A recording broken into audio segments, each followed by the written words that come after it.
Hello students, आज हम लोग पढ़ने जा रहे हैं computer concept chapter 2 class 7th का। और चैप्टर का नाम है एमएस एक्सेल एडवांस्ड फीचर। तो एमएस एक्सेल एडवांस्ड फीचर्स को हम लोग पढ़ेंगे। आइए पढ़ते हैं। Excel MS excel belongs to the group of computer application known as spreadsheets. MS excel जो क्या करता है, कंप्यूटर एप्लीकेशन के उस ग्रुप से बिलोंग करता है जिसको हम लोग जानते हैं स्प्रेडशीट के नाम से जानते हैं हम लोग।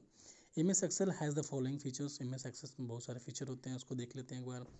M S Excel is the most widespread spreadsheet package use for storing data in the form of row and column.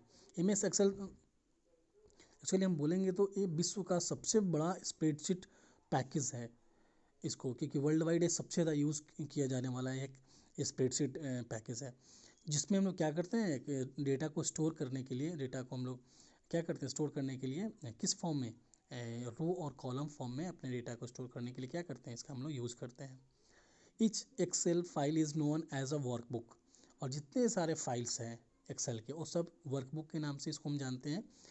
It can hold many worksheet. और इस वर्कबुक के अंदर बहुत सारा वर्कशीट क्या कर सकता है, इसमें होल्ड कर सकता है। जैसा कि आप पिछला क्लास में आप देखे भी होंगे, इसके बारे में पढ़े भी होंगे एम एस एक्सेल के बारे में। नेक्स्ट है the worksheet is a collection of cells in the form of row and column. और वर्कशीट क्या है, वर्कबुक के अंदर आपको बहुत सारा वर्कशीट मिलेगा। और वर्कशीट क्या है, तो वर्कशीट ये कलेक्शन ऑफ सेल्स है। उसमें क्या है, कलेक्शन ऑफ सेल्स है, जो कि वो सेल किससे बना है, रो एंड कॉलम से। अगला है in a worksheet you can edit row column and cells. Worksheet में क्या कर सकते हैं आप, रो को, कॉलम को, सेल्स को आप एडिट कर सकते हैं। नेक्स्ट है M S excel spreadsheet program allows mathematical formula and execution of function. M S excel spreadsheet क्या करता है, ये प्रोग्राम आपको अलाउ करता है मैथमेटिकल फार्मूलाज एग्जीक्यूट करने के लिए और भी सारे फंक्शन एग्जीक्यूट करने के लिए इसमें। A formula is made up of an operand and an operator. ये फार्मूला जो है अब बनाया जा सकता है, जो कि ऑपरेंड है। ऑपरेंड का मतलब ये हुआ जैसे कि हम 2+3 को ऐड करना हो, 2+3=5 होगा, तो 2 और 3 क्या होगा यहाँ पे ऑपरेंड कहलाएगा। तो फार्मूला एक इसमें बनाया जाता है ऑपरेंड और ऑपरेटर के ऊपर। Let us discuss something more about it. इसके बारे में और हम लोग क्या करते हैं, आइए डिस्कस करते हैं। Cell references in Excel, a cell reference identifies the location of a cell और a group of cell in the spreadsheet. Excel में क्या करते हैं, सेल रेफरेंस क्या करता है, आइडेंटिफाई करता है लोकेशन उस सेल का या उस ग्रुप ऑफ सेल का हमारे स्प्रेडशीट में। Cell references also known as cell address. और इसी सेल रेफरेंस को हम लोग क्या बोलते हैं, सेल एड्रेस के रूप में जानते हैं। A cell references consist of the column, letters and row number that inserted to form a cell. Cell references क्या करेगा, उसमें क्या क्या होता है, तो उसमें होगा, कॉलम लेटर होगा और रो नंबर होगा। और उसमें कितने सारे सेल्स उसमें इंटरसेक्ट किए हैं उसको, ये सारा इसमें इंफॉर्मेशन आपको देगा कि कितने सारे उसमें रो और कॉलम मिल के इंटरसेक्ट करके उसमें सेल बनाए हैं, ये सारे उसमें आपको नंबर्स मिल जाएंगे। These references are use to in formulas, functions, chart etcetera. और ये जो रेफरेंसेस यूज कहाँ होता है, फार्मूला में, फंक्शन में और चार्ट पे। There are 3 types of cell references. 3 तरह का सेल रेफरेंसेस होता है, दे आर डिस्कस्ड हेयर। पहला तो होता है रिलेटिव रेफरेंसेस। और relative cell references is a formula is based on the relative position of the cell content in the formula. एक रिलेटिव से उसको बोलते हैं जो कि वैसा फार्मूला जो कि बेस्ड होता है उस पोजीशन, उस सेल के पोजीशन पे, रिलेटिव पोजीशन पे। और वो सेल क्या करता है, वो जो सेल है फार्मूला को क्या करता है, वो फार्मूले में रहता है वो जो सेल। यानी जैसे आप फार्मूला अगर आप देते हैं तो कुछ ना, आप एक सेल रेफरेंसेस को क्या करता है, वो सेलेक्ट करता है, तो वो उस पोजीशन वो लोग क्या बोलते हैं, रिलेटिव सेल रेफरेंस बोलेंगे। बाय डिफ़ॉल्ट अगर देखा जाए उसमें तो spreadsheet cell reference is relative. By default जो होता है ना स्प्रेडशीट सेल, वो किस फॉर्मेट में होता है, इस रिलेटिव रेफरेंस फॉर्मेट में ही वो रहता है। This means when the formula और फंक्शंस कॉपीड, जब किसी आप फार्मूला और फंक्शन को जब आप कॉपी करते हैं और जब पेस्ट करते हैं अदर सेल में, नहीं अदर सेल को जब पेस्ट करते हैं, the cell references in the formula the function change relative to the location where it is copied. और जहाँ पे कॉपीड हुआ रहेगा तो क्या होगा, सेल रेफरेंसेस को ये खुद से क्या होगा, जब आप पेस्ट करते हैं, कॉपी करके जब पेस्ट करते हैं तो सेल रेफरेंसेस क्या करेगा, इस फंक्शन को ऑटोमेटिकली क्या कर देगा, वो उसको उस लोकेशन को चेंज कर देगा जहाँ पे कॉपी हुआ। जैसे एग्जांपल लिया जाए, अगर एक फॉर्मूला है कि a1 प्लस b1 और या सम a/b1, अगर ऐसा अगर हम लोग देते हैं एक फार्मूला हम लिखें, is written in the cell d1, a1 plus b1 को हम लोग क्या कर रहे हैं, एक ऐड कर रहे हैं, और ये इस सेल को इस नंबर को कहाँ रखते हैं, d1 में अगर रख रहे हैं, एंड कॉपी इट e1, और फिर से इसको हम क्या करते हैं, इससे हमको E1 में जब हम इस पर कॉपी करते हैं, then the formula will changed, फिर ये फार्मूला क्या हो जाएगा, चेंज हो जाएगा। ये क्या करेगा, b1 प्लस c1 को क्या करेगा, ये b1 c1 को ऐड करके ये अब d नहीं, अब E1 के लिए हो जाएगा। If it is copy down to d2 then the formula will change. फिर अगर d2 को हम अगर फिर कॉपी करते हैं तो फिर ऐसा फार्मूला चेंज हो जाएगा, then the formula will change a2 plus b2, और ये किसके लिए हो जाएगा, अब d2 के लिए हो जाएगा, एंड b2 प्लस c2 किसके लिए हो जाएगा, e2 के लिए हो जाएगा। इसको आप लोग एक बार करेंगे फिर ये ज़्यादा समझ में आएगा। If there is no value in the cell it takes a null value by default. हाँ, जैसे कि ए बी में दिए, सी को छोड़ दिए, अगर ए बी में मेरा कोई नंबर है और सी में हमको ऐड करना ही नहीं, डी में करना है, जैसे यहाँ लिए भी हमने a1 प्लस b1 को कहाँ लिए थे, सी में नहीं रखा, d1 में लिए थे। तो जिस सेल में कुछ नहीं, उसमें वैल्यू अगर नहीं दिया है तो इसको नल वैल्यू बाई डिफ़ॉल्ट मान लेता है, उसमें कोई ऑपरेशन इसमें नहीं होगा। तो यह आगे है absolute references. Absolute cell reference is a formula always refers to the cell in a specific function location. Absolute cell reference क्या है, फार्मूला जो कि क्या करता है, रेफर करता है कि स्पेसिफिक लोकेशन को सेल के अंदर। This is done by fixing the cell by the using dollar sign. और ये जो फिक्स किया किससे किया जाता है, आप इसमें डॉलर का साइन आप यूज़ करते हैं उस किसके सामने, आप उस रो के सामने, in front of row and the column, row and column के सामने क्या करते हैं, डॉलर का साइन असाइन करते हैं, तो फिर क्या हो जाता है, ये फिक्स हो जाता है। Here even if the position of the cell that contain the formula changes, even if the position, अगर सेल का पोजीशन आप चेंज करते हैं तो क्या होगा, that contain the formula changes the reference of the cells will remain the same. यानी कि ये फिर ऐसा नहीं कि अगर आप सेल अगर पोजीशन अगर चेंज कर दिए तो ये वो क्या करेगा, वो हट जाएगा, वो हटेगा नहीं, वो रहेगा, वो सेम ही रहेगा। If you copy and formula across row and column, if you copy the formula across row और down column the formula value does not change. जब आप कॉपी करते हैं इस फार्मूला को, ठीक है, फार्मूला के अंदर जो भी आप रो कॉलम में सबको आप अगर आप उसको सेलेक्ट करके जब कॉपी करते हैं तो ये चेंज नहीं होगा। जैसे एग्जांपल अगर दिया जाए कि डॉलर के साथ ए $1 प्लस, आप देखो आप अपने स्प्रेडशीट पे आप देखो ए कहाँ है और बी कहाँ है, ए बी सी कहाँ है और 1 2 3 कहाँ है, ठीक है ना। आप पहले वहाँ पे देखें, आपको बेहतर समझ में आएगा। तो $A और A1 सॉरी $A और $1 को क्या कर रहा है, ऐड कर रहा है $B और $A के साथ। तो इसको इस तरह लिखेंगे, is written in the cell D. अगर डी में हमको ऐड करना हो तो D1 में, कहाँ पे करना है, ले जाकर D1 में, and then copied into E1। आपको डी में तो ऐड कर देना है सिंपली, और कॉपी करना है किसमें, E1 में। Then the formula will remain as it is for D1, that is $A $1 plus $B $1। तो क्या होगा, रिमेन सेम रहेगा, उसमें चेंजेस नहीं आएगा। It will also not change even if it is copy to the cell D2 and E2। ये क्या होगा, इवन ये चेंज भी नहीं होगा if it is copied to cell D2 and E2। अगर D2 और E2 में क्या करते हैं आप कॉपी उसमें करते हैं, फिर भी क्या होगा, चेंज नहीं होगा। मिक्स्ड रेफरेंस में क्या होगा, mixed reference has a absolute column and relative column. Mix में क्या होगा, दोनों का होगा, एब्सोल्यूट कॉलम का भी और रिलेटिव कॉलम एब्सोल्यूट का भी होगा और रिलेटिव रो का भी होगा, और एब्सोल्यूट रो और रिलेटिव की दोनों, मतलब वाइस वर्सा होगा।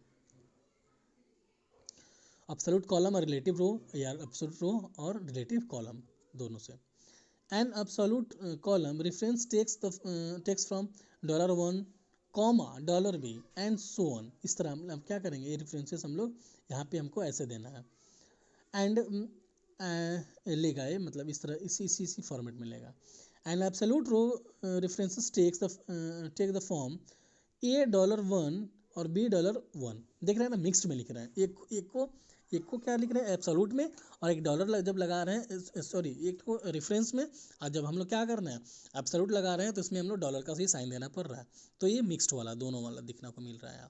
If the position of the cell that contains the formula changes, अगर पोजिशन ऑफ सेल अगर क्या उसमें अगर फार्मूला कुछ चेंज होता है, the relative references is changed, इसमें क्या हो जाए रिलेटिव रेफरेंसेस इज चेंज्ड, क्यों, क्योंकि इसमें दोनों में ये एब्सोल्यूट नहीं लगा हुआ है, एक ही में लगा, इसलिए ये चेंज हो जाएगा। But the absolute references does not change, हाँ यहाँ पे दे एब्सोल्यूट रेफरेंसेस नहीं चेंज होंगे, लेकिन आपको आपने क्या किया वहाँ पर रिलेटिव रेफरेंसेस दिया है तो वो तो चेंज हो ही जाएगा। For example if you copy a mixed reference formula, अगर आप मिक्स्ड रेफरेंस फार्मूला को देखते हैं कि $1 प्लस $1 इस दोनों को आपको ऐड करके क्या D1 में करना है और फिर इसको कॉपी करना है E1 में, तो फार्मूला क्या हो जाएगा, चेंज कैसे होगा, जो अब कैसे चेंज होगा, तो $1 था उसको छोड़ेगा $1। अब देखिए $1 तो यहाँ दोनों में रह रहा है, $1 और $1 यहाँ भी, लेकिन यहाँ पे ए से क्या हो गया B चला गया। तो देख रहे हैं ना रिलेटिव रेफरेंसेस को चेंज कर रहा है, लेकिन एब्सोल्यूट को एज इट इज़ रख रहा है। ठीक वैसे भी $1 को अब यहाँ क्या लिख रहा है $1 लिख रहा है, इस तरह B C में कन्वर्ट हुआ और $1 तो एज इट इज़ ही रहा। In this case the row is fixed, इसमें क्या रहा रो आपका फिक्स्ड है, it will not change even if the location change in the worksheet, इसका भले आप लोकेशन भी चेंज कर दे तो क्या होगा, इस वर्कशीट में लोकेशन भी चेंज कर दे तो ये चेंज नहीं होगा। Sorting data. In this spreadsheet, it is easy to maintain data as the sheet is divided into row and columns. In a spreadsheet में it is बहुत आसान होता है मेंटेन करने डेटा को, जो कि डिवाइडेड रहता है रो एंड कॉलम्स में।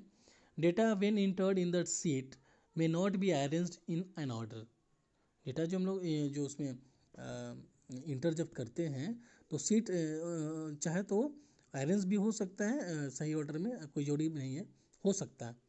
However you can arrange it either in descending और डिसेंडिंग ऑर्डर, फिर भी आप क्या कर सकते हैं, इसको आप अरेंज कर सकते हैं चाहे तो आप डिसेंडिंग में या असेंडिंग ऑर्डर में।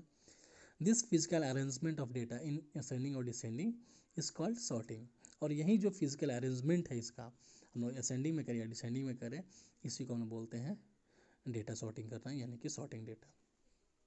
इन excel sorting data is done of the most useful feature, ये बहुत ही मोस्ट यूजफुल फीचर है। टाइप ऑफ सॉर्टिंग कैसे है, तो दो तरीके से हम लोग सॉर्टिंग कर सकते हैं इसको, एक असेंडिंग ऑर्डर में एक डिसेंडिंग ऑर्डर में। असेंडिंग में कैसे होगा, in it the data is arrange in ascending order, increasing order, it means for example latest from A to Z, numbers from lowest to highest, यानी कि 1 to आगे तक जो भी इस तरह अरेंज करेगा। वही डिसेंडिंग में क्या करेगा, लेटर्स को कैसे करेगा, लेटर्स को J to A करेगा और फिर नंबर्स को हाईएस्ट टू लोवेस्ट करेगा। तो sorting can be done in 2 ways, यहाँ पे कुछ दिया है कैसे कैसे करेंगे हम लोग। सॉर्टिंग ऑन 1 कॉलम, एक कॉलम को अगर आपको करना है तो यहाँ पे दे रखा है, here data is arranged in ascending और descending order for only for column, column को सिर्फ करना है किसी खास कॉलम को। तो for example a list of student in the class is maintained with the name of all the students arranged in ascending order, जो भी इसमें जो दिया है एग्जाम्पल में दिया है कि लिस्ट ऑफ स्टूडेंट दिया है जो कि नेम से और सब असेंडिंग ऑर्डर में क्या है, ये इसको हमको अरेंज करना है। तो follow this step to arrange the given list in ascending order of name, तो नेम को क्या करना है, उस नेम को असेंडिंग ऑर्डर में अरेंज करना है। इसके लिए हमको स्टेप देखते हैं क्या करना है। स्टेप फर्स्ट में है create a list in a worksheet, आपको क्या करना है, आपको एक लिस्ट क्या करना है, क्रिएट करना है इस वर्कशीट में। देन क्या करना है, select the data to be stored, और किसमें आपको select the data to be sorted, और किस डेटा को वो सॉर्ट करना है उसको भी आपको क्या करना होगा, सेलेक्ट करना होगा। फिर थर्ड में क्या करना होगा, आपको डेटा को सेलेक्ट करना होगा, फिर मेनू में जाकर डेटा मेनू में जाकर फिर सॉर्ट ऑप्शन पे क्या करेंगे, क्लिक कर देंगे। चाहे तो एक और तरीका ये है कि select sorting the ascending button, sorting in ascending button, और फिर या सॉर्टिंग इन डिसेंडिंग बटन, ये दोनों कोई भी आपको चूज करना है from the standard tool bar. Standard tool bar कहाँ होता है, ऊपर आप देख सकते हैं। तो वहाँ से आप लोग क्या कर सकते हैं, वहाँ से आप लोग ये चूज कर सकते हैं। इन this case sorting in ascending button is selected. यहाँ से सॉर्टिंग असेंडिंग बटन आप क्या कर सकते हैं, यहाँ सेलेक्ट कर सकते हैं। तो दोनों तरीका है जो भी आप ड्यूनो में है कि sorting by default it is not case sensitive. ये सॉर्टिंग जो जो डिफ़ॉल्ट जो होता है ये केस सेंसिटिव नहीं होता है, यानी कि स्मॉल लेटर या बिग लेटर है उससे उसको कोई उसमें कोई अंतर नहीं पड़ने वाला है। वो क्या करेगा, वो दोनों को इक्वली सॉर्टेड करेगा वो। अच्छा, अब आगे क्या करना है अभी, तो सॉर्ट डायलॉग्स बॉक्स जब आएगा आपका, जैसे कि select name in the sort by the drop down list in the sort dialogues box. जब सॉर्ट डायलॉग बॉक्स में जब आपका आएगा ये तो आपको क्या करना है, नेम को सेलेक्ट करना है और फिर क्या करना है, आपको असेंडिंग ऑप्शन को क्या करना है, चूज करना है। जिसमें भी को करना है उस असेंडिंग वाले को कर देना है। In the my data range has section, in my data range section में आप select the header row option. आप क्या करेंगे, हेडर रो आपको क्या करना है, ऑप्शन सेलेक्ट करना है। This is done so that the first row of the selected range, इससे क्या होगा ना कि क्या होगा, जब फर्स्ट रो जो होगा ना वो सेलेक्टेड रेंज सेलेक्ट कर देगा, that is the header now is ignored while sorting. यानी कि जो हेडर और पूरा हेडर हो उस हेडर को क्या करेगा, वो इग्नोर कर देगा, या नहीं तो पूरे को ले लेगा वो। Click okay and the data will be sorted in the ascending order by name. फिर क्या होगा, वो डाटा आपका सॉर्टेड हो जाएगा असेंडिंग ऑर्डर में बाय नेम। इसलिए फिगर में देख सकते हैं कि वो क्या था, इधर उधर था, लेकिन आप इसमें जो सॉर्ट करके दिया जा रहा है, इसमें आंसू को पहले रखा है, इसमें आंसू 3 नंबर पे है, मतलब कि हाँ 3 नंबर पे है इसमें, और ये जो कि 2 नंबर पे आ गया है। तो इसमें देख सकते हैं आप, इसमें आपका डेटा सॉर्टेड हो गया है। Sorted on more than one column, और एक से ज़्यादा का सॉर्ट करना हो तो उसके लिए भी आइए देखते हैं हम लोग। When the data is arranged in ascending और descending order in one column, it can again be sorted within another column. When the data is arranged in descending, जब डेटा को अरेंज करते हैं असेंडिंग और डिसेंडिंग ऑर्डर में in one column में, it can again be sorted within another column. ये दूसरे भी एक कॉलम में फिर क्या हो सकता है, ये सॉर्ट हो सकता है। For example implied list sorted on the name column. Example के लिए देखें तो इम्प्लॉय लिस्ट अगर को सॉर्ट करना हो, sorted on the name column with in the one department, अगर डिपार्टमेंट के किसी एक के साथ उसको अगर सॉर्ट करना है तो यहाँ डिपार्टमेंट नेम क्या होगा, यहाँ पे प्राइमरी कॉलम कहलाएगा, और जो इम्प्लॉय नेम है यहाँ पे क्या कहलाएगा, वो सेकेंडरी, यानी कि इसको सॉर्ट करना होगा जो कहलाएगा सेकेंडरी कॉलम। तो यहाँ पे डिपार्टमेंट नेम को क्या बोलेंगे, प्राइमरी कॉलम बोलेंगे, और यहाँ पे इम्प्लॉय नेम को सेकेंडरी कॉलम बोलेंगे। From this step to sort on the list more than one column, इस तरह कुछ स्टेप दिया है, वैसे हम लोग वन से ज़्यादा कॉलम को क्या कर सकते हैं, हम लोग सॉर्ट कर सकते हैं। फर्स्ट स्टेप क्या है, create a list in a worksheet. आप क्रिएट करना है एक लिस्ट वर्कशीट का, वर्कशीट आपको क्या क्रिएट करना है, एक list. Select the data to be sorted, एक सेलेक्ट करना है डेटा जिसको सॉर्ट किया जाना है। In the given example select cell in the arrange A1 is to D1, यानी कि एड्रेस है। इसमें क्या करना है, आप एग्जाम्पल में जो दिया है सेलेक्ट आपको A1 टू D1, आप देख सकते हैं A1 to D1, D9 sorry D9 तक करना है ना, तो D9 इसको करना है। अब सेकंड स्टेप क्या है, सेलेक्ट डेटा मेनू, फिर आपको डेटा मेनू सेलेक्ट करना है, फिर सॉर्ट ऑप्शन करना है, और फिर यहाँ पे या तो आप ये काम करें, या तो सेलेक्ट द सेंडिंग बटन या sorting descending button from the standard toolbar. इनके sorting in ascending button it is selected, अगर आप असेंडिंग बटन आप उसको सेलेक्ट करते हैं तो ये आ जाएगा। फिर क्या करना है स्टेप थर्ड में, then the sort dialog box appear, फिर सॉर्ट डायलॉग बॉक्स अपीयर हो जाएगा। Select department from the drop down से list in the sort by box, फिर ड्रॉप डाउन में क्या करना है आपको, सॉर्ट बाई इसको डिपार्टमेंट करना है, फिर असेंडिंग ऑप्शन आपको चूज करना है जो कि राइट साइड में आपका दिया होगा। फिर स्टेप 4 में क्या करना है आपको, सेलेक्ट करना है इसमें एम्प्लॉय नेम वाला सेलेक्ट करना है जो ड्रॉप डाउन लिस्ट होगा उसमें, then by box down list in the then by box. फिर आपको इसमें असेंडिंग ऑप्शन इसमें चूज करना है, राइट साइड में दिया होगा। 5 स्टेप में क्या करना है, फिर आपको हेडर रो करना होगा, option in my data ranges, नहीं तो पूरे को ले लेगा, ठीक है ना। तो यहाँ पे हेडर रो क्या करेंगे, हम सेलेक्ट करेंगे माई रो में, फिर क्या करना है, क्लिक ऑन ओके, फिर ओके पे क्लिक कर देना है, डेटा क्या होगा, अरेंज्ड हो जाएगा। जैसे कि आप देख सकते हैं उसमें सुरेश ऊपर था, सुरेश 8000 मार्केटिंग में था, तो अब यहाँ पे 7 नंबर पे आ गया है, यानी कि ये शॉर्ट हो चुका है। इसको हम सॉर्ट किससे कर दिए, दो डिपार्टमेंट से हम लोग सॉर्ट कर दिए। आप देख सकते हैं पहले अकाउंट्स का है, फिर फाइनेंस का है, फिर मार्केटिंग का, इस तरह ले रहा है। नेक्स्ट में दिया है कि ए में आपको क्या कह रहा है कि create a list of the grocery items used at your home. आपके घर पे जो भी ग्रोसरी यूज़ होता है, जो भी सामान, उसका लिस्ट बनाइए आप। फिर क्या कीजिए, सॉर्ट द लिस्ट प्राइस पर केजी। और आपको सॉर्ट क्या करना है, तो पर केजी जो प्राइस है उसको आपको क्या करना है, उससे आपको सॉर्ट करना है। फिर क्या करना है, save the files with the name items dot XLS.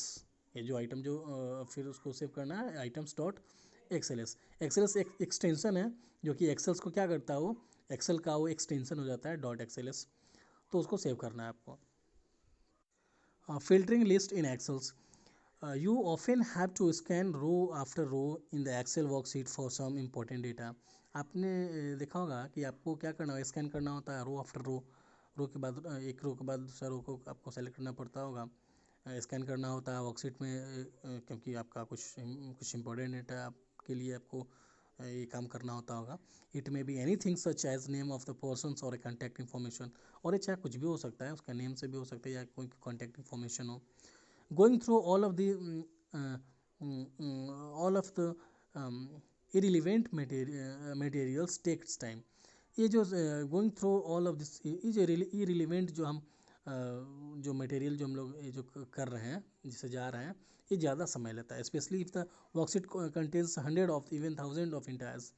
जब आपका वर्कशीट क्या हो जाता है, आपके वर्कशीट में बहुत 100 ऑफ या इवन 1000 ऑफ इंट्रीज उसमें रहते हैं, उसके अंदर से आपका कोई किसी खास पर्सन का कॉन्टैक्ट इन्फॉर्मेशन अगर कुछ निकालना हो, ये बहुत मुश्किल हो जाता है। ये एक इरिलीवेंट चीज़ है, बेकार का ही चीज़ है एक तरह से, इस तरह बहुत समय लेता है। M S excel has a answer to this problem in this form of to of the filter. M S excel के पास इसका आंसर है इस प्रॉब्लम का, जो कि एक फ़िल्टर के रूप में है, आप उसको फ़िल्टर कर सकते हैं। Filtering shows the data you wish to see while temporarily hiding the rest। आप इसमें क्या आप फिल्टर में क्या कर सकते हैं, फिल्टर आपको दिखाएगा वही डेटा जिसको आप चाहते हैं टेम्परली, बाद बाकी वो क्या कर देगा, वो हाइड कर देगा। By defining filters you can compare data in multiple ways. By defining filters, जब फिल्टर को जब इसमें डिफाइन करते हैं तो आप कंपेयर कर सकते हैं डेटा को मल्टीपल तरीके से। This filter can be defined as the facility in the excel that allows the user to filter items in a list according to the set of criteria. इसमें क्या करता है ना, फिल्टर जो डिफाइन किया जाएगा, जो फैसिलिटी जब एक्सेल में दिया जाएगा, जो अलाउ करता है यूजर्स को कि आप फिल्टर कर ले, लिस्ट जो है ना उसका क्राइटेरिया के हिसाब से क्या होगा, उसके अकॉर्डिंगली वो लिस्ट आपको दिखाएगा। यू कैन फिल्टर टेक्स्ट, फिर आप टेक्स्ट को फिल्टर कर सकते हैं, आप नंबर को फिल्टर कर सकते हैं, या डेट से भी आप उसको फिल्टर कर सकते हैं। There are two types of filter which are discussed below. दो तरह से आप यहाँ पे फिल्टर कर सकते हैं, जो कि नीचे डिस्कस किया गया है। Auto filter, when you apply auto filter to the worksheet, black colour drop down controls appears to the right of the column heading of a list। जब आप एक ऑटो फिल्टर जब आप वर्कशीट में अप्लाई जब करते हैं, तो एक काले कलर का क्या हो जाए, ड्रॉप डाउन एक कंट्रोल क्या हो जाए, अपीयर हो जाए आपके कॉलम के राइट साइड में, हेडिंग ऑफ लिस्ट, एक पूरा लिस्ट आपका अपीयर हो जाएगा। Using this switches you can filter in data. फिर आप क्या कर सकते हैं, यूजिंग दिस आप उसको आप स्विच कर सकते हैं, आप फिल्टर कर सकते हैं किसी भी डेटा को।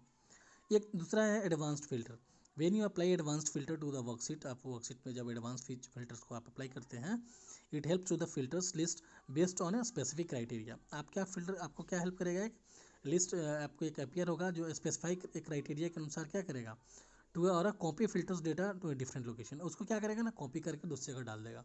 आप चाहे तो वैसा आप कर सकते हैं, आपको ऑप्शन मिलेगा वहाँ पे, फिर आपको डिफरेंट लोकेशन पे क्या कर सकते हैं, उसको फिल्टर आप कर सकते हैं। देखते हैं auto filter. You need to follow steps, few steps to apply auto filter to the data. आपको कुछ स्टेप्स आपको कुछ फॉलो करना होगा, स्टेप्स अप्लाई करने के लिए ऑटो फिल्टर डेटा को। This they are as follows, नीचे दिया गया है सारे स्टेप। फर्स्ट में create a worksheet and enter data. आपको एक वर्कशीट तैयार करना होगा, क्रिएट करना होगा, फिर वहाँ पे इंटर आपका डेटा को इंटर करना है। Step 2, select data to be filtered. जिस डेटा को आपको फिल्टर करना है उसको सेलेक्ट कर लेना है। स्टेप 3 में क्या करना है, क्लिक ऑन डेटा मेनू। फिर उसके बाद डेटा मेनू के बाद करने के बाद फिर फिल्टर सब मेनू उसमें जाइएगा। फिर फिल्टर सब मेनू को जाने के बाद फिर उसमें ऑटो फिल्टर ऑप्शन आपको चूज करना है, ठीक है ना, जैसा कि नीचे पिक्चर आपको दिखाया जा रहा है। डेटा में गए, फिर फिल्टर में गए, फिल्टर के बाद ऑटो फिल्टर हम चूज़ कर लिए। फिर आपका जो स्टेप होगा, fourth step, the list appear with the drop down control और the filter switch on the right side of the column headings. Column headings में क्या हो जाएगा, ये आपका एक लिस्ट अपीयर हो जाएगा, ड्रॉप डाउन कंट्रोल या आपको एक फ़िल्टर स्विच कर देगा राइट साइड में, आपको देखिएगा जैसा कि नीचे आप देख रहे हैं, ठीक वैसा क्या होगा, वो नीचे खुल जाएगा आपका एक कॉलम हेडिंग के रूप में। फिर जो आपका स्टेप जो होगा 5 स्टेप होगा, click on the filter switches, फिर आपको फिल्टर स्विच पे क्लिक करना है। All the values for that particular columns appear in the list, फिर जितना सारा वैल्यू है वो पर्टिकुलर कॉलम में क्या होगा, अपीयर हो जाएगा। फिर क्या करना है 6 में, आपको क्या करना है, if you wish to see the details of the employed working in the marketing department, अगर आपको मार्केटिंग डिपार्टमेंट का सारा डिटेल्स आपको देखना है, then select the marketing in the department filter switch. फिर आपको क्या करना होगा, आपको select marketing department filter switch में आपको क्या, वहाँ पे आपको क्या करना होगा, सेलेक्ट करना होगा। फिर इस ऑटो फिल्टर को अगर रिमूव करना होगा तो कुछ स्टेप्स है, उसको फॉलो करना होगा। Click on data menu, filter सब मेनू, फिर ऑटो फिल्टर पे आपको जैसा कि पिछली बार अपने गए थे आप उसको सेलेक्ट करने के लिए फिर वैसे ही जाना है। The tick mark next to the auto filter indicates that it is on. आप फिर ना टिक मार्क जो उसमें जो नेक्स्ट आपको आ जाएगा, ऑटो फिल्टर इंडिकेट करने लगेगा कि यहाँ पे है। When click the filter switch will disappear, फिर आप क्या करेंगे, क्लिक करेंगे फिल्टर स्विच पे, फिर क्या करेगा, डिसअपियर हो जाएगा। So will it the tick mark, so will the tick mark, तो फिर क्या होगा, टिक मार्क के हो जाएगा। कुछ कस्टम ऑटो फिल्टर में है, उसको कस्टमाइज भी हम लोग कर सकते हैं। When a range has to be specified or there is a specific condition to filter your data, filter the data, use the custom। अगर आप चाहते हैं रेंज देना नहीं, वहाँ पे कुछ स्पेशल कंडीशन आप देना चाहते हैं उस डेटा फिल्टर में, तो आप कस्टम चूज कर सकते हैं option from the auto filter में। ऑटो फिल्टर में आपको दिया रहेगा वो। To apply custom filter to the data you need to follow a few steps, कुछ स्टेप्स है उसको फॉलो करना होगा। फर्स्ट तो आपको open the worksheet having data to be sorted, open एक वर्कशीट आपको ओपन करना होगा जिसमें डेटा आपका सॉर्टेड रहेगा। Apply auto filter to be selected range, फिर आपको अप्लाई करना होगा ऑटो फिल्टर जो कि सेलेक्टेड रेंज में होगा आपका। फिर स्टेप 2 में क्या होगा, click on the filter switch on the salary column, फिर आपको क्लिक करना होगा फिल्टर स्विच किसमें, सैलरी कॉलम में करना होगा। फिर सेलेक्ट यानी कि ऑप्शन यानी कि कस्टमाइज यानी जो कस्टम वाला आपको करना पड़ेगा। स्टेप 3 में कस्टम, इसमें custom auto filter dialog box आपका खुल जाएगा, वहाँ पे आप जिसको खोलेंगे ना वहाँ पे वो सारा खुल जाएगा आपका। Step 4 click on okay, okay पे क्लिक करेंगे तो data is filtered according to the auto filter dialog box, फिर क्या हो जाएगा, वो फिल्टर हो जाएगा, ऑटो फिल्टर डायलॉग बॉक्स खुल जाएगा। फिर आपको क्या करना है, select format condition formatting from the मेनू बार, वो तो हो गया, मतलब कि ये जो आप ऑटो फिल्टर डायलॉग बॉक्स खुल जाएगा, फिर कस्टमाइज हो जाएगा और जो भी उसमें आपको चेंजेस करना है, फिर लास्ट में आपको क्या करना है, आप वो आपको कस्टम हो जाएगा, जिसमें इसमें आपको करना हो वो हो जाएगा। आगे देखते हैं कि select format condition formatting from the menu bar, fill in the formatting condition and see the changes in the selected in cell of your worksheet। करा आप क्या आप जानते हैं कि जो सेलेक्ट फॉर्मेट जो हम करते हैं, सेलेक्ट फॉर्मेट के बाद कंडीशन जो फॉर्मेटिंग देते हैं मेनू बार से, इसको क्या करना है, fill the formatting condition and see the change in the selected range of the cell your worksheet. फिर देखते हैं उसमें क्या चेंजेज होता है, जो फॉर्मेटिंग कंडीशन को क्या करना है, फिल करना है, देखते हैं उसमें। फिर आपको देखना है कि जो सेलेक्टेड जो सेल है उस रेंज उस वर्कशीट के अंदर, उस वर्कशीट के अंदर जो सेलेक्टेड रेंज जो आपका सेल है, सेल को जो सेलेक्ट आपका रेंज दिया है उसमें क्या चेंजेज आते हैं।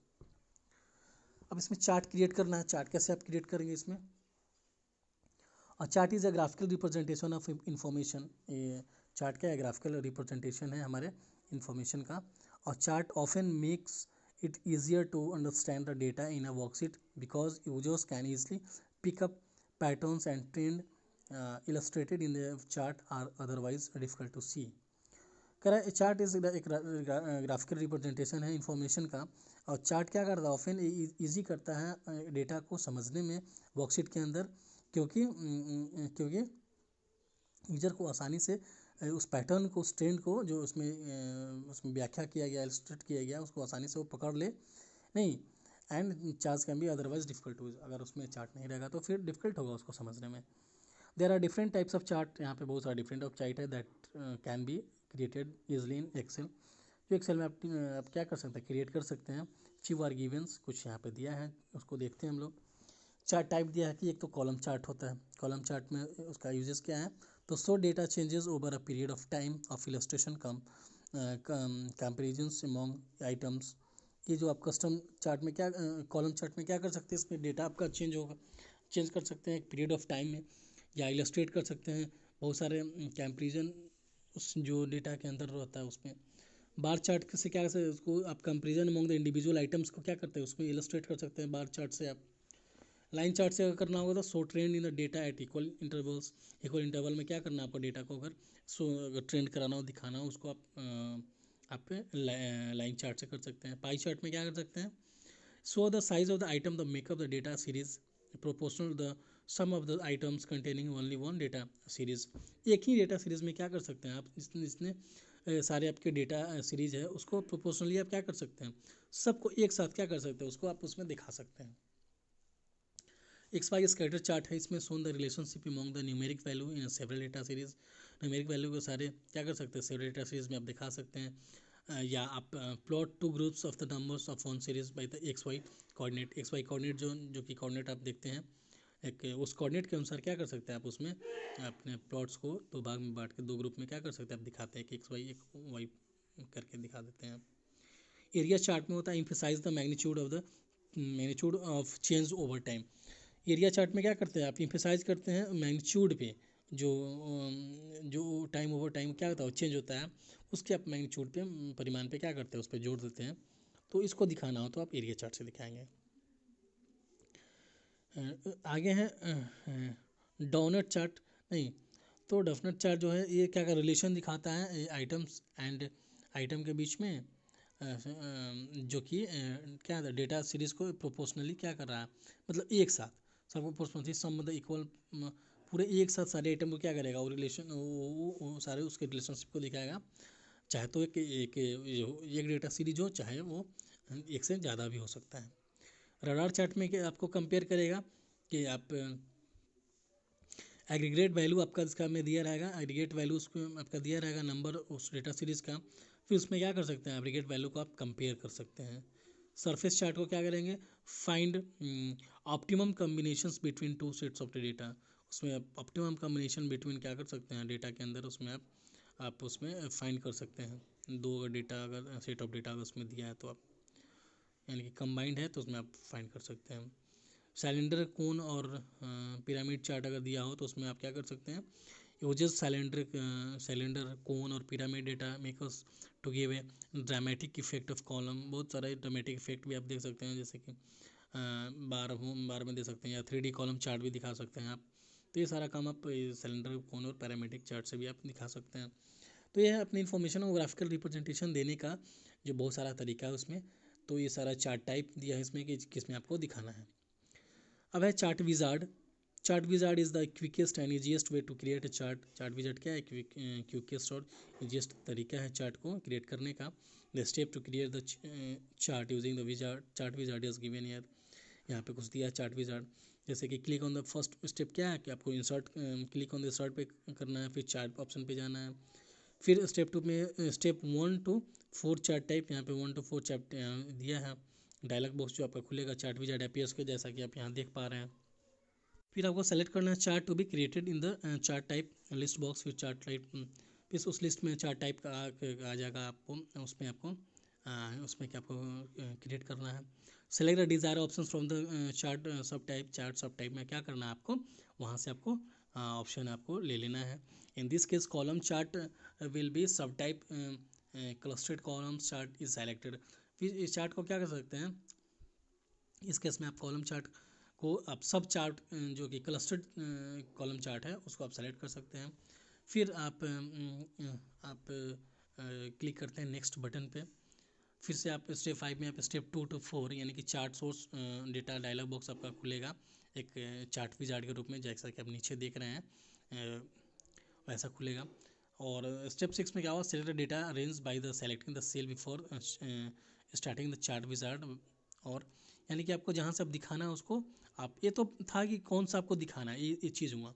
अब आपको एक्चुअली एड्रेस देना है, डेटा रेंज देना है कि कहाँ से आपको दिखाना है। तो इसके लिए हम लोग क्या करेंगे, टाइप द सेल एड्रेस देंगे, डेटा रेंज यानी कि उस डायलॉग बॉक्स में फीड कर देंगे। सेवन्थ में क्या होगा, the data series in the collections of value either in a row or column, either row or column, इसमें क्या करेगा आपको डेटा सीरीज आपका कलेक्शन इसमें होगा।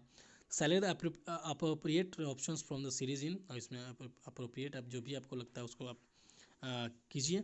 आपको रो करना है रो कीजिए, कॉलम करना है कॉलम कर लीजिए। Here column option is selected, यहाँ पे कॉलम ऑप्शन सेलेक्ट किया गया है। स्टेप 8 में क्या करना है, आपको नेक्स्ट बटन पे क्लिक करना है। फिर स्टेप 3 to 4 में आप आते हैं तो चार्ट ऑप्शंस खुलेगा, डायलॉग बॉक्स एक अपीयर होगा। स्टेप 10 में क्या करें, इन the chart title text box enter the desire title, जो भी टाइटल आपको देना है आप दे दीजिए। यानी द मार्क्स एनालिसिस नाम का इसमें दिया जा रहा है। स्टेप 11 में क्या करना है, enter the name of the x axis in the coordinate x, यानी एक्स कोऑर्डिनेट पे क्या करना है आपको एक्स एक्सिस वाले नाम देना है। Box here it is a classmate, यहाँ पे क्लासमेट दे दिया गया। अब फिर से अगेन क्या करना है, enter the name of the Y axis, Y axis में आपको क्या करना होगा, यहाँ भी देना होगा। तो यहाँ पे उस बॉक्स में क्या करना है, यानी कि उस वाई एक्सिस बॉक्स में आपको देना है मार्क्स आउट ऑफ 100, ये देखना है कि मार्क्स आउट ऑफ 100 कितना आया, तो ये वहाँ पे देना है आपको। नेक्स्ट जो 13 स्टेप है, नेक्स्ट बटन, फिर आपको नेक्स्ट जाना है। फिर 14 में क्या स्टेप करना है, 4 to 4 अब जाएंगे यहाँ पे। Step chart location dialog box यहाँ पे अपीयर हो जाएगा। This is the last step to the create chart using the chart wizard. फिर ये जो लास्ट स्टेप आपका होगा चार्ट विजार्ड क्रिएट करने का। और उसके बाद में स्टेप 15 होगा, if you want to chart to be inserted on the same sheet, और सेम सीट पे चाहते हैं कि ये चार्ट क्या हो, इंसर्ट किया जाए। Then select an object in the options, फिर as object in the options क्या आप सेलेक्ट करेंगे वहाँ। If you want to chart to be the inserted as a new chart sheet, फिर अगर आप चाहते हैं कि इस चार्ट में क्या इंसर्ट करें, न्यू चार्ट सीट अगर चाहते हैं हम इंसर्ट करना, then select as new chart option, फिर न्यू चार्ट ऑप्शन इसमें क्या कर सकते हैं आप सेलेक्ट कर सकते हैं। और स्टेप 16 में क्या करते हैं, आप फिनिश बटन कर देते हैं, फिनिश बटन पे आप क्लिक करते हैं। 17 में क्या होगा, the chart inserted in the worksheet can be seen, जो भी चार्ट इंसर्ट किया गया है वर्कशीट में वो देख सकते हैं आप। The chart tool bar will also be displayed which help to the edit the chart, और चार्ट टूल बार क्या कर सकता है, जो ये डिस्प्ले करेगा आपको कुछ, अगर इसमें हेल्प करेगा कुछ एडिट करना हो चार्ट में तो आप कर सकते हैं। दस after creating one type of chart, एक तरह का जो चार्ट जो क्रिएट होगा, you can simply make another type of making and few changes in existing chart. फिर इसमें क्या कर सकते हैं, सिंपली कुछ अनदर इसमें चार्ट आप चाहते हैं बनाना, तो फिर कुछ फ्यू चेंजेस करके एग्जिस्टिंग चार्ट में ही आप क्या कर सकते हैं, फिर दूसरा आप बना सकते हैं या कुछ चेंजेस कर सकते हैं। This is the most advantageous feature of the chart, ये क्या है जो बहुत ज़्यादा एक एडवांस एक फीचर है इस चार्ट का। अभी importing data from the another Excel data, जैसे कि वर्ड डॉक्यूमेंट कुछ अगर हम डेटा को इंपोर्ट करना हो, लाना हो इसमें, तो कैसे करेंगे हम लोग। Importing data to MS Excel is the most process of transfer data from the another excel sheet or other database source and converting into .axl format. अगर कोई आपको डेटा गया MS Excel में कुछ प्रोसेस करना हो, ट्रांसफर डेटा करना हो अनदर सीट से या अनदर डेटाबेस सोर्स से, तो इस पर आपको ला करके इसमें कन्वर्ट करना होगा XLS फॉर्मेट में, यानी कि एक्सेल फॉर्मेट में। This process eliminates the need to manually enter every items into a new Excel worksheet. ये प्रोसेस क्या करेगा, एलिमिनेट कर देगा, सबको क्या कर देगा, मिटा देगा, जो कि मैनुअली आपने क्या किया है, एक आइटम को जो आप इंटर किया है जो इस नए एक्सेल वर्कशीट में, सबको क्या करेगा, इस प्रोसेस में सबको हटा देगा। Importing data therefore saves the users lot of times and reduce human error in the best way possible। इसलिए जो इंपोर्टिंग जब डेटा करते हैं तो इसमें क्या करता है, ये सेव करता है, यूज़र का बहुत सारा टाइम इसमें सेव करता है, ताकि ह्यूमन यूजर्स को क्या करे उसमें रिड्यूस किया जा सकते हैं इस बेस्ट तरीके से। इसको करने के लिए क्या क्या इसमें हम लोग क्या क्या करना है तो देख लेते हैं हम लोग। क्लिक डेटा मेनू, import external data options, imported data options, आपको डेटा पे क्लिक करना है, डेटा के अंदर फिर जाना है इंपोर्ट एक्सटर्नल डेटा पे, इंपोर्ट इंटरनल डेटा पे जाने के बाद इंपोर्ट डेटा पे आपको क्लिक करना है, जैसा कि नीचे दिया गया फिगर में।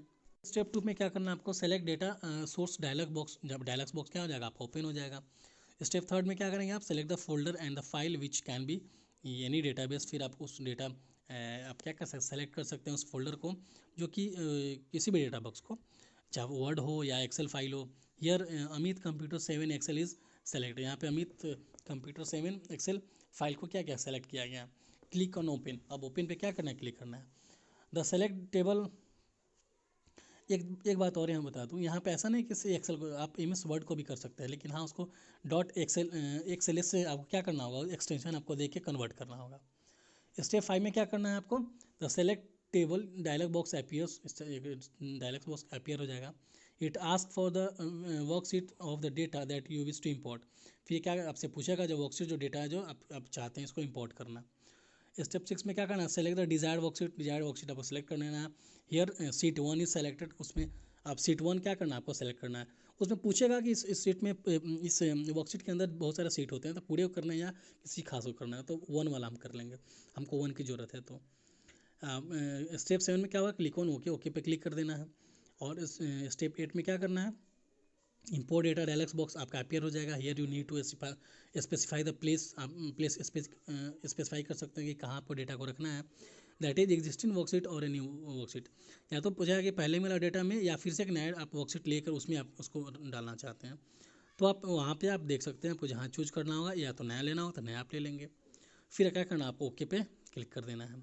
स्टेप 10 में क्या होगा, the data will be imported in the current worksheet starting from A1, फिर क्या होगा, फिर से जो एड्रेस आपका A1 है वहाँ से डेटा आपका स्टार्ट हो जाएगा, उसमें इंपोर्ट हो जाएगा आपका डेटा।